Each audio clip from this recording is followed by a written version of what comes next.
आपला आजचा पदार्थ आहे ढोकळा. ढोकळा हा गुजराती किंवा मारवाडी पदार्थांमध्ये बराच फेमस असतो आणि हा खाणं आपल्या शरीरासाठी योग्य आहे का नाही हे आज आपण तपासून बघूयात. ढोकळा जेव्हा बनवला जातो त्याच्यात वापरलं जातं बेसन.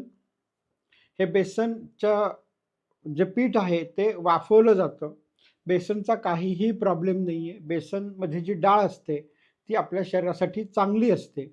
जी वाफवण्याची प्रोसेस आहे ती सुद्धा चांगली आहे. त्याच्यात काहीही प्रॉब्लेम नाही आहे.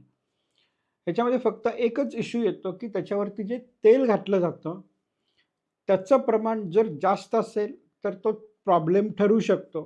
त्याच्यामुळे जर आपण मॉडरेट म्हणजे एक मर्यादित प्रमाणात त्याच्यावरती तेलाची फोडणी घातलेली असेल आणि ती जी फोडणी आहे, ते तेल जे आहे ते नवीन प्रकारचं तेल पाहिजे. म्हणजे ज्याच्यात काही तळण काढलंय ते तसलं तेल नाही वापरलं पाहिजे. तर नवीन पद्धतीचं म्हणजे जे नवीन आपण डबा फोडून ॲक्चुअली वापरतोय ते प्रकारचं तेल त्याच्यात फोडणी केली आणि ती थोड्या प्रमाणात जर आपण त्या ढोकळ्यावरती घालून वापरली, तर ढोकळा हा तसा चांगला पदार्थ आहे आणि मी ह्याला रेटिंग देतो आहे 3.5.